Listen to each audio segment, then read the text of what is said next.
All right, welcome guys. We are now on to chapter 6, developing a project schedule. So we're going to look at how we develop our schedule here using our forward pass and our backward pass. We'll talk about some activities on Node and how you organize your activities. So a project network defined is a graphic flowchart depicting the project's activities that must be completed, their logical sequence and interdependencies. So here we've got some activity networks for circuit boards showing construction of the project network. So we have activities and they are really the thing that's being done. You can have parallel activities, so two activities that can happen at the same time. Burst activities, one activity is completed and multiple activities come immediately following it. A merge activity, so more than one activity needs to be done and merges into, once they're completed, another activity can start. The path is the sequence of connected dependent activities. Critical path, the longest duration through the network. So remember, our critical path is always going to be very important. And there's two ways that you can approach this in terms of look. So you can have activity on node, and it uses a node to depict the activity, or activity on arrow, and it uses the arrow to depict the activity.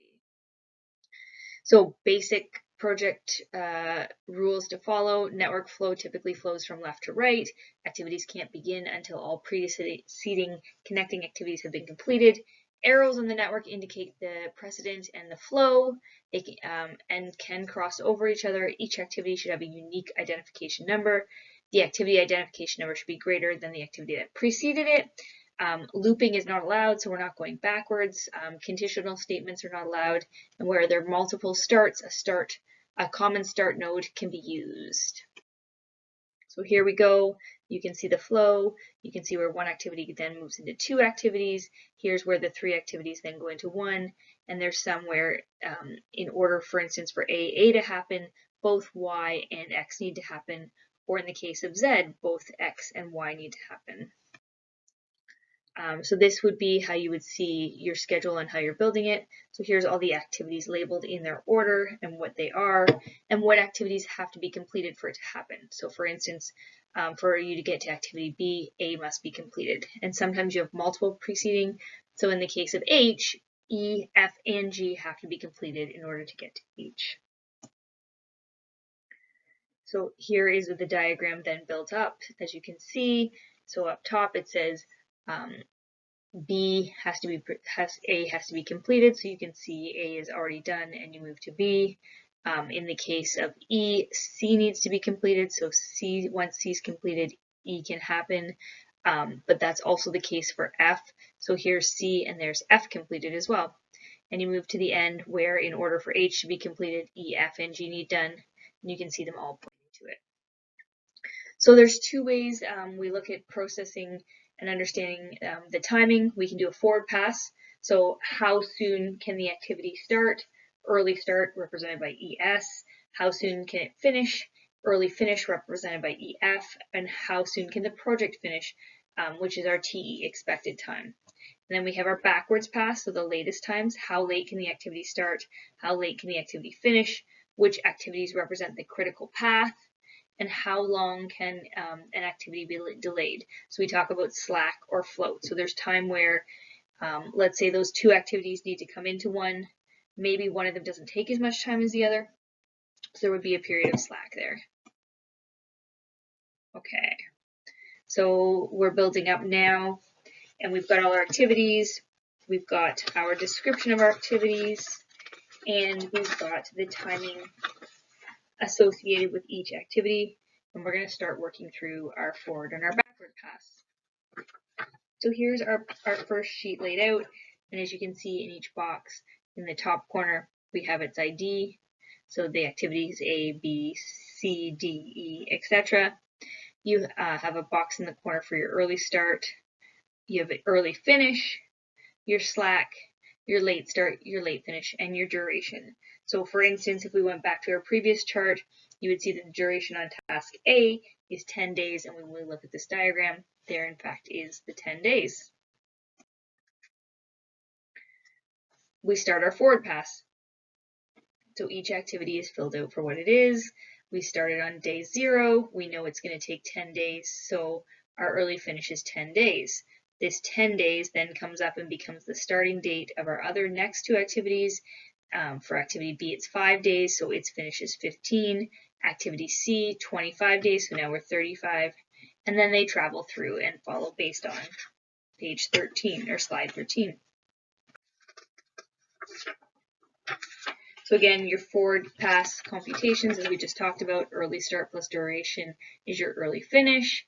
The early finish then carries to become the early start of your next activity, etc., etc.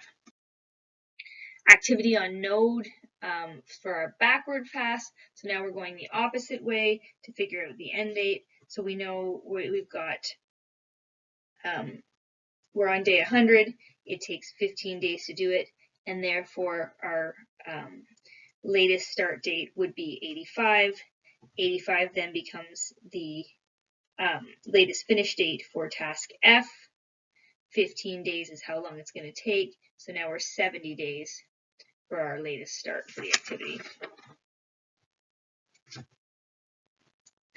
And again, latest start, duration minus latest finish. So start remembering these formulas because they'll be important for you to calculate these kinds of charts for how our calculation looks all together.